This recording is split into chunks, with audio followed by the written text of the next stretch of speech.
Process पढ़ेंगे। जैसे कल ह्यूमन बींग्स में हमने पढ़ा, वहां पे हमने ये पढ़ा ऑक्सीजन कैसे आएगी, कार्बन डाइऑक्साइड कैसे जाएगी। यहां पर भी हम यही पढ़ेंगे, ऑक्सीजन कैसे आएगी और कार्बन डाइऑक्साइड कैसे जाएगी। मीन्स आप जब यहाँ डिटेल पढ़ोगे तो you will study how the oxygen is intaken and how the carbon dioxide formed is released. ठीक है, लेकिन हम वर्ड इसके लिए क्या यूज करेंगे, रेस्पिरेशन। ऑक्सीजन का आना और कार्बन डाइऑक्साइड का जाना एक तरह से ब्रीदिंग प्रोसेस है, लेकिन जब वर्ड रेस्पिरेशन लगा देते हैं तो उसका मतलब बनता है ग्लूकोज का ब्रेकडाउन। पर जो हम कहते हैं इस ऑर्गेनिज्म में रेस्पिरेशन कैसे हो रही है, तो फिर हम यहाँ पे बाउंड्री मेंटेन नहीं करते रेस्पिरेशन ब्रीदिंग की, हम यहाँ पे एक्सप्लेन यही करते हैं कि ऑक्सीजन कैसे आ रहा है और कार्बन डाइऑक्साइड कैसे जा रही है। ठीक है, respiration and breathing are treated as the synonym term although they are totally different। जब हम कहते हैं respiration in this organism तो आप डिस्कस यही करते हो how oxygen comes in and how carbon dioxide goes out। Respiration in earthworm, earthworm की रिगार्डिंग आपने अपनी लाइफ में एक चीज ऑब्जर्व की होगी, ये नजर तभी आते हैं जब बारिश बहुत तेज आए या बारिश भर जाती है।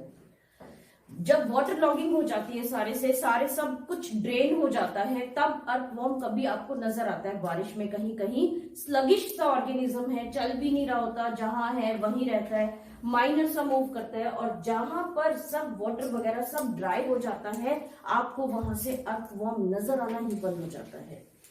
ठीक है, ऐसा क्यों? मिट्टी के अंदर होल्स तो होते हैं, ये तो आपने सुना है, लेकिन अर्थवॉर्म मिट्टी के अंदर चलता कैसे है? क्योंकि अर्थ में इतने पोर्स और इतने होल्स नहीं होते कि अर्थवॉर्म उनके अंदर से चलता चला जाए, इतनी खाली जगह नहीं होती।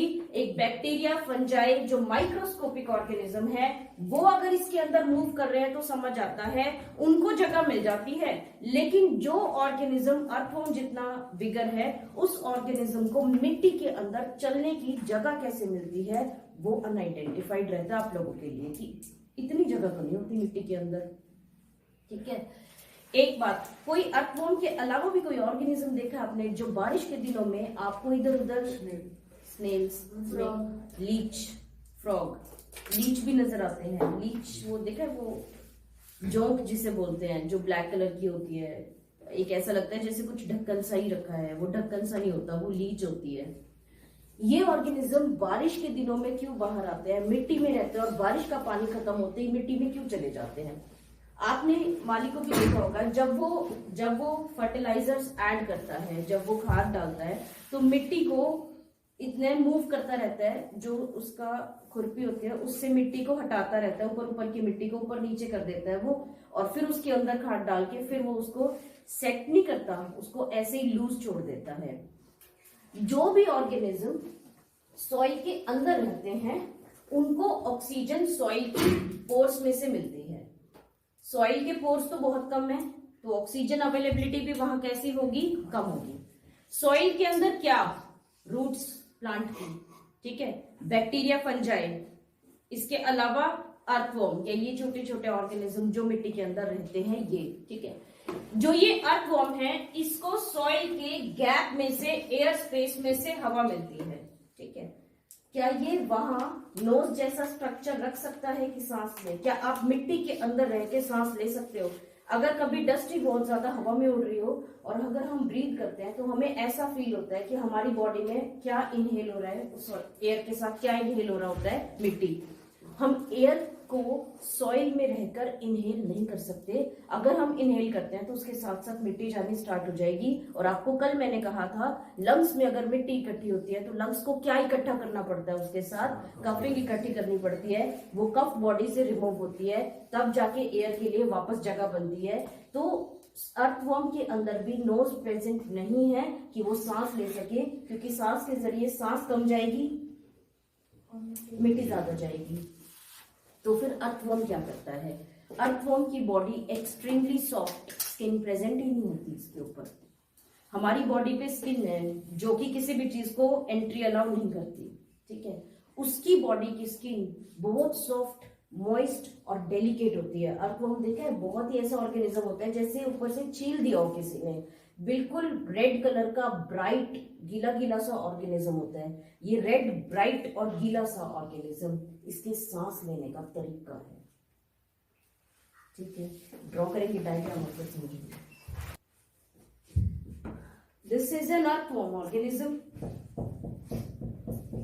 The green dots represent the soil। हालांकि इतनी लूजली बाउंड सॉइल नहीं होती, सॉइल थोड़ा टाइटली पैक्ड होती है, बट मैं एयर स्पेसेस दिखाने के लिए सॉइल को थोड़ा लूजली बाउंड शो कर रही हूँ। ठीक है,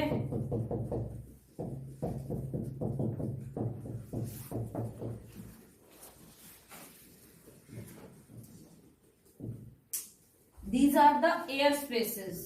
इसमें ऑक्सीजन बहुत कम होती है, चाहे स्पेस कितनी भी हो ऑक्सीजन फिर भी कम होगी, क्योंकि डिफ्यूजन नहीं होती, हवा से मिट्टी में सॉइल ज्यादा नहीं जाती, और उसमें सब ऑर्गेनिज्म सांस ले रहे हैं, तो धीरे धीरे कार्बन डाइऑक्साइड फिल हो जाती है। ऑक्सीजन बहुत कम आती है, इनके अंदर कम आती है तो इनमें भी कम होती है। ऑक्सीजन जिसमें कम होगी वो मोर एनर्जेटिक होगा कुशाग्र, या लेस एनर्जेटिक होगा?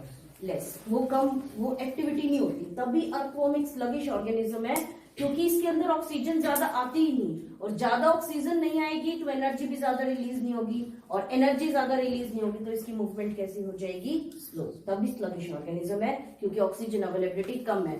अगर आपको भी मम्मी कभी डॉक्टर के ले जाओ और ये कहे बहुत लेजी सा हो गया है, पढ़ता ही नहीं है, फोन में ही लगा रहता है, तो डॉक्टर पहले HB टेस्ट कराता है।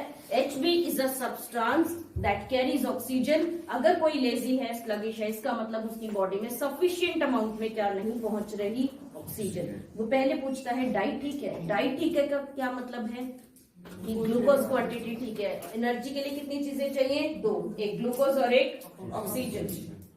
ग्लूकोज पहले ब्रेक डाउन किस में होता है? Pyruvate. Glucose joins to form starch. Glucose first of all breaks to form pyruvate. Pyruvate की फर्दर ब्रेक डाउन होती है। जब पाइरुवेट फर्दर ब्रेक करता है तो सृष्टि पाइरुवेट से क्या बनता है? पाइरुवेट जाता कहाँ है ब्रेक डाउन के लिए? माइटोकॉन्ड्रिया। माइटोकॉन्ड्रिया में उसे क्या मिलती है? Oxygen. Oxygen helps to break pyruvate into carbon dioxide water, और साथ में वरदान क्या रिलीज होता है?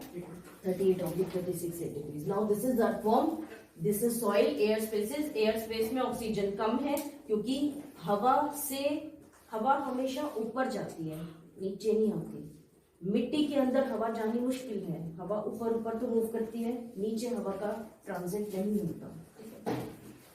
इसकी स्किन बहुत सॉफ्ट, मतलब कि ज्यादा लेयर नहीं होती, एक ही लेयर होती है, ताकि कोई भी चीज आसानी से क्रॉस कर सके। इसकी यहाँ ऊपर ब्लड वेसल्स बहुत ज्यादा रखता है ये, ताकि ये लेयर पतली है, ब्लड वेसल्स बहुत रिचली सप्लाइड, इसीलिए आपको सॉफ्ट ऑर्गेनिज्म। और कौन से कलर का नजर आता है? ये रेड। ये सारा ये पूरी जो लेयर है, इस पतली सी एक स्किन की लेयर के नीचे किसकी लेयर प्रेजेंट होगी? ब्लड वेसल का नेटवर्क प्रेजेंट होगा। ट्यूब बनती चली जाएंगी। ये जो ब्लड वेसल का नेटवर्क होगा, this directly takes oxygen from the air spaces present in the soil. Air spaces में ज्यादा है, ऑक्सीजन का कंटेंट हाई। अर्थवॉर्म की बॉडी में oxygen content low. Oxygen from the soil moves inside the body of earthworm. Carbon dioxide content earthworm में high, ठीक है। Energy के लिए ऑक्सीजन किस में बदल चुकी होती है? CO2 में। ये CO2 हवा में, बाहर जो हवा है उसमें कम है, कार्बन डाइऑक्साइड गोज आउट। अब ये गिलगिला सा नजर क्यों आता है? इसके ऊपर एक मॉइस्ट या वाटर की लेयर इसकी स्किन के ऊपर रिलीज होती है। जो ये स्किन के ऊपर मॉइस्ट लेयर रिलीज होती है, इसमें गैसेस डिसॉल्व हो जाती हैं, और जो ये गैसेस डिसॉल्व हो जाती हैं, डिसॉल्व होने का क्या बेनिफिट है? अब ये मॉइस्ट लेयर का बेनिफिट सोचो कि गिलगिला सा क्यों नजर आता है? जो यहाँ हवा है वो बिखरी हुई है, पानी हवा को खींच लेती है, इसमें डिसॉल्व हो जाएगा, तो ब्लड वेसल के पास अवेलेबिलिटी बढ़ जाएगी।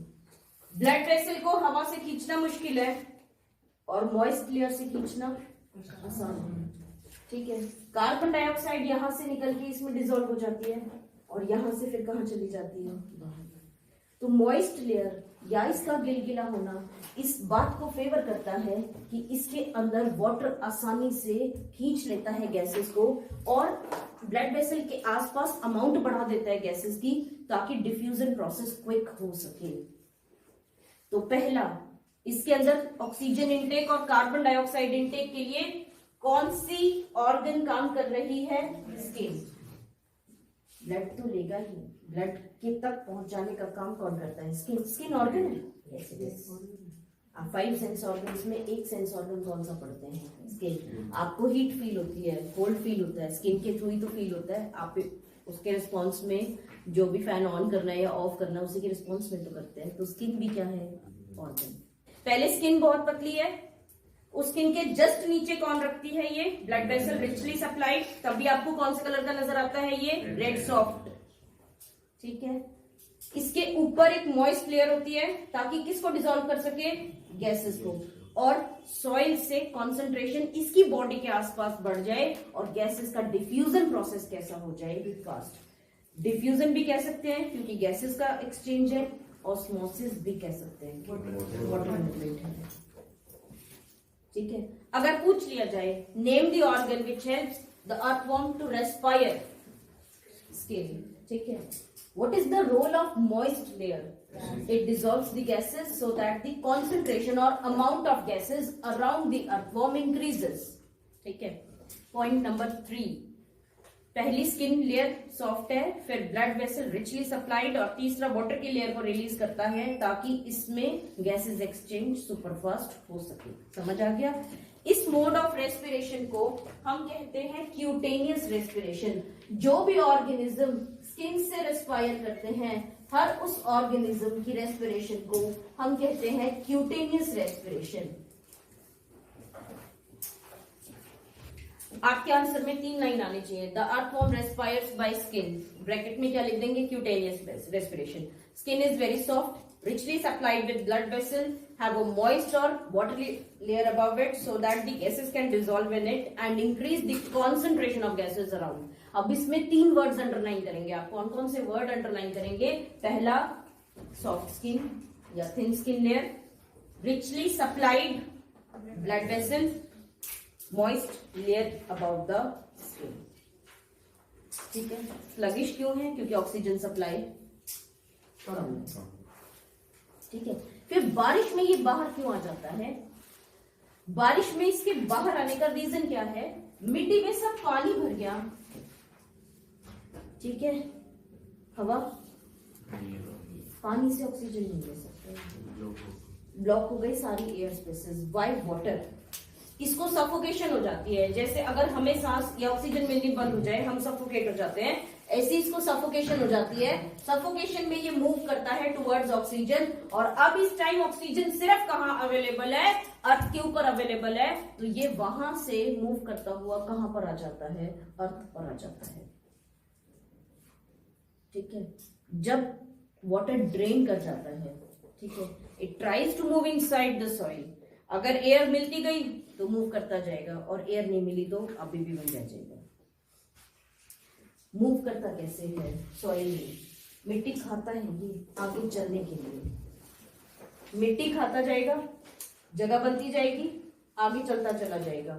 The soil it has eaten is ingested out, मतलब ऐसी की ऐसी स्टमक से कहां चली जाती है? ये मिट्टी को ऊपर नीचे कर देता है। जो मिट्टी ऊपर नीचे हो जाती है तो एयर स्पेस बढ़ जाती है, ऑक्सीजन अवेलेबिलिटी बढ़ती है, प्लांट की रूट्स को भी ऑक्सीजन अवेलेबिलिटी बढ़ती है, और प्लांट्स की ग्रोथ अच्छे से हो जाती है। तभी कहते हैं earthworm are the best friends of farmers. समझ आ रही कि मिट्टी के ऊपर नीचे ये चलता है ना मिट्टी में, तो मिट्टी को खाते हुए चलता है, जमने नहीं देता। मिट्टी जम गई तो एयर स्पेस खत्म हो जाएगी और उससे रूट्स नहीं ग्रो कर पाएंगी। तभी जो फार्मर होता है वो मिट्टी को ऊपर नीचे करता है ताकि उसके अंदर क्या बढ़ जाए? एयर स्पेसेस, जिससे रूट्स की ग्रोथ क्या हो जाए? प्रॉपर। अगर जम गई मिट्टी तो ना उसमें हवा रहेगी ना पानी, दोनों चीजें चाहिए। प्लांट्स को जब ट्रांसपोर्ट करना होता है, वैसे तो हम नेक्स्ट टॉपिक में पढ़ेंगे कि आप जब पानी सप्लाई करते हो प्लांट को, तो हम मिनिमम क्वांटिटी में सप्लाई करते हैं। वो पानी 5, 10, 15 मिनट के अंदर सारा जमीन के अंदर पर्क्यूलेट कर जाएगा। अब उस वाटर को सारा खींचने के लिए अगर प्लांट सोचे रूट्स ऑस्मोसिस कर लेंगी, जैसे किसने किया? अर्थवॉर्म ने।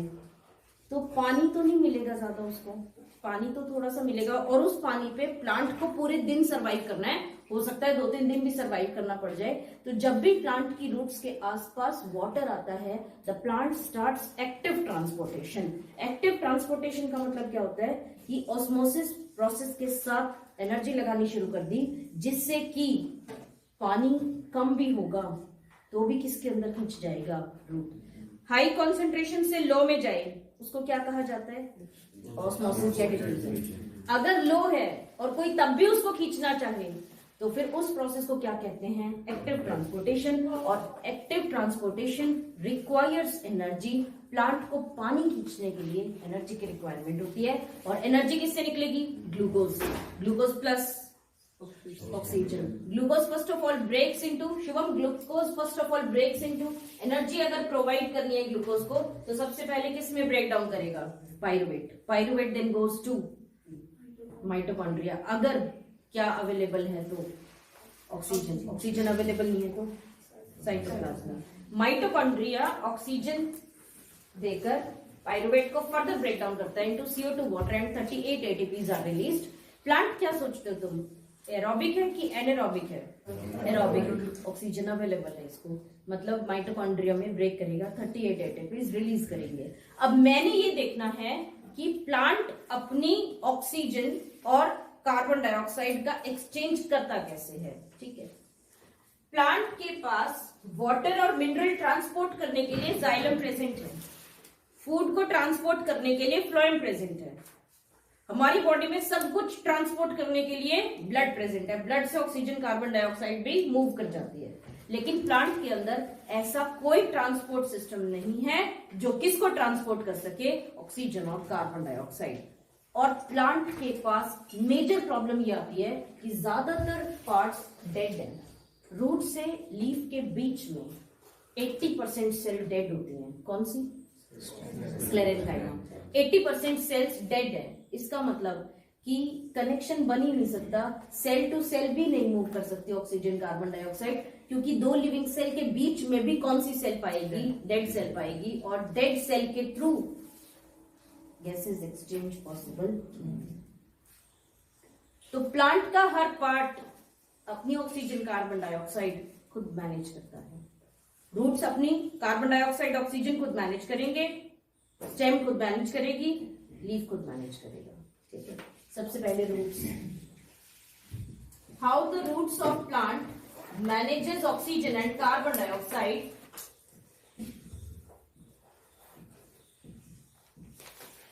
The process name is diffusion and osmosis.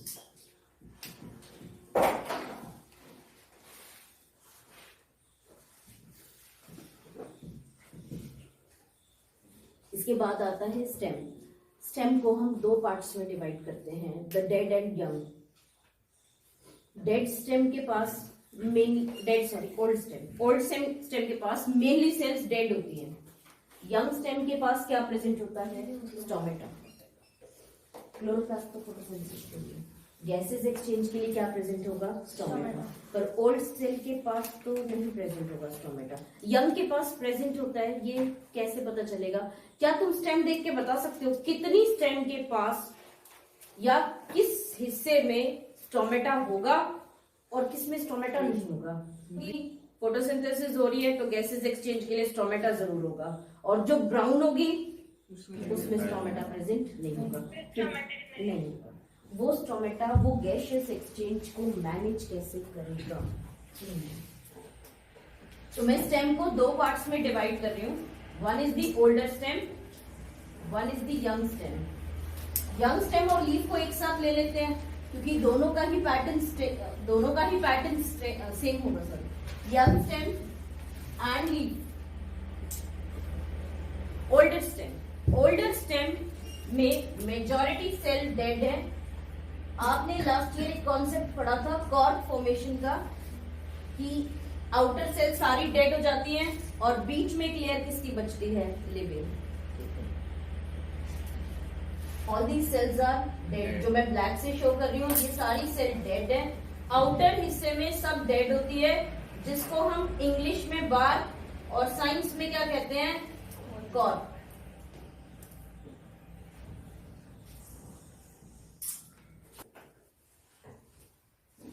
black part represents the dead cell and blue part represents the living cells. एक तरह से लिविंग सेल डेड में दबी हुई है. रूट से आ नहीं सकती ऑक्सीजन, स्टेम से भी नहीं आ सकती ऑक्सीजन. अब ये पार्ट अपनी ऑक्सीजन को कैसे मैनेज करता है? आपने कभी देखा हो बार्क में कहीं कहीं से अपने आप बार्क चिली हुई होती है, या उसके अंदर लाइंस कभी देखी हैं? लाइंस बनी होती है लंबी लंबी. हर प्लांट की बार्क में लाइंस रन करती है लॉन्गिट्यूडनल मैनर में. ये जो लाइंस रन करती हैं, these are actually the cuts which are there in the dead cells. Dead cell कहीं कहीं से अपने आप छिलकर गिर जाती है, निकल जाती है ड्राई होकर. जब वो निकलती है तो ये लिविंग सेल एनवायरमेंट के कांटेक्ट में आ जाता है. हवा से इस सेल में ऑक्सीजन डायरेक्टली चला जाता है. ऑक्सीजन एयर में ज्यादा है और सेल में कम है. The oxygen moves from environment into the cell. Cell के अंदर क्या ज्यादा है? CO2. CO2 from the cell goes out into the environment by the process of diffusion. ठीक है. अब इस सेल को तो मैनेज हो गया, आगे सेल्स को कैसे मैनेज होगा? यहां तो कोई भी कनेक्शन नहीं है एनवायरमेंट का. इन सेल को तो कनेक्शन थी, इन सेल्स को तो कनेक्शन नहीं है. इन सेल्स में अब ऑक्सीजन ज्यादा है और इनमें कम है. ऑक्सीजन फिर सेल टू सेल मूव करती है. ऐसा करने से ऑक्सीजन ज्यादा मिलेगी या कम मिलेगी? कम. पर इस प्लांट पार्ट को सिर्फ लिविंग रहना है, ज्यादा एनर्जी की रिक्वायरमेंट नहीं, तो इतनी ऑक्सीजन से इसका काम चल जाता है. अच्छा, कोई कोई सेल तो तुम्हें ऐसी भी दिख रही होगी जिसके आसपास ऑक्सीजन सप्लाई के लिए कोई सेल भी नहीं है, ना तो एनवायरमेंट से कनेक्टेड है ना लिविंग सेल से कनेक्टेड है. अगर ये कनेक्टेड नहीं है फिर इसको कोई फर्क भी नहीं पड़ता कोई लिविंग सेल डेड हो जाए तो, क्योंकि इसको तो मेन काम ही किसका है? स्ट्रेंथ का. जो लिविंग सेल नहीं देगी, कौन सी सेल देगी? डेड. इसको रिक्वायरमेंट ही डेड की थी. फिर यहाँ पर एक मेरिस्टेम प्रेजेंट होती है लेटरल. अगर सारी डेड हो गई तो भी काम नहीं चलेगा, क्योंकि फ्लोएम बीच में कैसी रहनी चाहिए? लिविंग. फिर ये आसपास साइड में मेरिस्टेम प्रेजेंट होती है, जिसको कौन सी मेरिस्टेम कहते हैं? Lateral. That keeps on adding the living cell. Living dead में बदलती रहती है और न्यू लिविंग बनती रहती है, पर लिविंग की क्वांटिटी यहाँ कैसी रहती है? कम. ऑक्सीजन मिल जाती है, सर्वाइविंग रहती है. जब ऑक्सीजन मिलनी बंद हो जाती है तो डेड हो जाती है. ठीक है. This gap in the cork और द ओपनिंग्स और द पोर्स और the cracks in the crack, आप कुछ भी कह सकते हैं, these are called lenticels.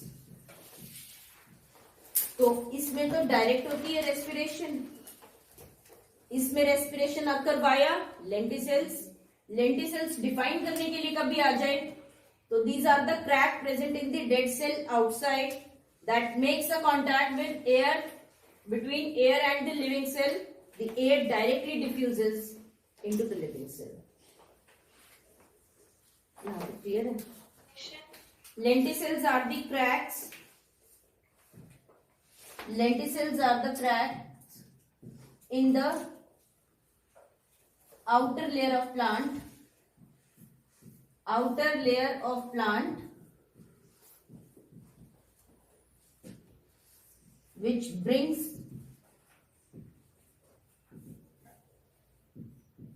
internal living layer, internal living cells in contact with air for proper gaseous exchange. Gaseous exchange proper तो नहीं होता इसमें.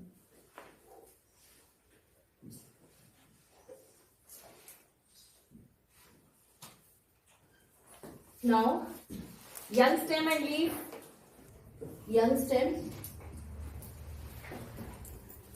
they respire by stomata.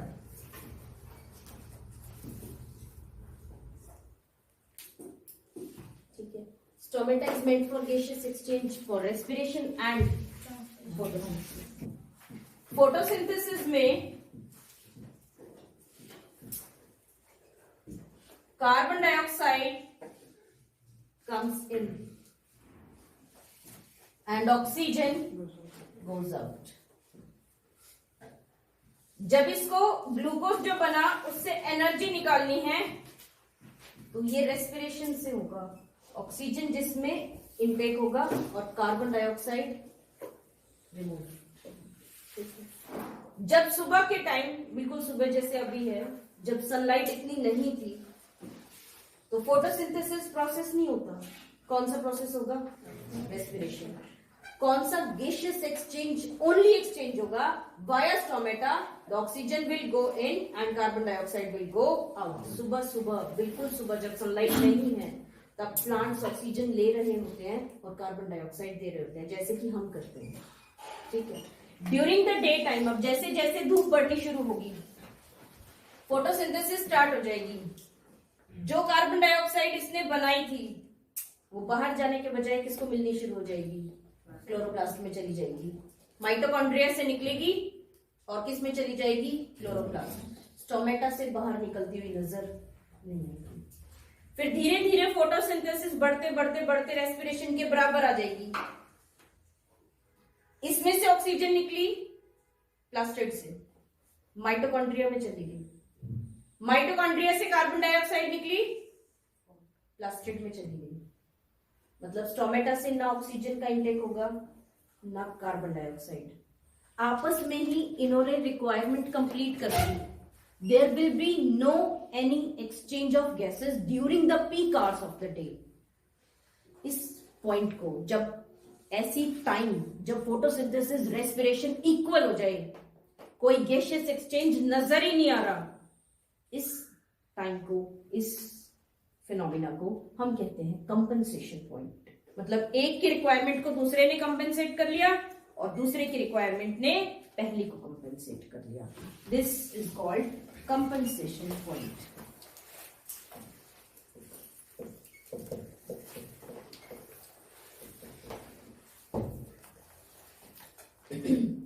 It is the phenomena. मैं अगर सिंपल ऐसे लिखूं, phenomena of no gaseous exchange, phenomena of no gaseous exchange by leaf. Leaf में से कोई गैसेस एक्सचेंज ही नहीं हुई। वहीं पे समझ आ गया, rate of photosynthesis is equal to rate of respiration. अच्छा, शाम हुई, फिर अभी रेट बराबर रहेगा या फोटोसिंथेसिस कम होता जाएगा और रेस्पिरेशन उतना ही रहेगा। रेस्पिरेशन तो पूरे दिन उतनी रहेगी, सिर्फ अप डाउन किस फिनोमिना में नजर आएगा? धूप कम है, फोटोसिंथेसिस कम है। जब फोटोसिंथेसिस ज्यादा होगी तो ये एक्सचेंज नजर आएगा, इसकी रिक्वायरमेंट यहीं से पूरी हो जाएगी। जब रेस्पिरेशन ज्यादा होगी तो ये एक्सचेंज नजर आएगा और इसकी रिक्वायरमेंट रेस्पिरेशन से ही पूरी हो जाएगी। और रात को 11 बजे सिर्फ रेस्पिरेशन। उस टाइम पर the oxygen goes in and carbon dioxide goes. मतलब ऑक्सीजन ले रहा है प्लांट, तभी जो प्लांट की पूरी कैनोपी है हवा की सारी ऑक्सीजन ले लेता है रात को। जो कोई उसके नीचे बैठा होगा या आराम कर रहा होगा उसकी सारी ऑक्सीजन प्लांट में चली गई, उसके पास ऑक्सीजन पहुंचेगी नहीं, वो बहुत नीचे और ऑक्सीजन ऊपर है जो कि प्लांट की कैनोपी ने सारी एब्जॉर्ब कर ली, तो उस बंदे को ऑक्सीजन नहीं मिलेगी। और अगर उसको ऑक्सीजन नहीं मिलेगी तो ड्यू टू सफोकेशन धीरे धीरे ऑक्सीजन कम होती जाएगी, एनर्जी बिल्कुल खत्म, रिलैक्स लगेगा, उसको रेस्टिंग मोड में चला जाएगा। ऑक्सीजन बिल्कुल नील होने के बाद पर्सन विल डाई।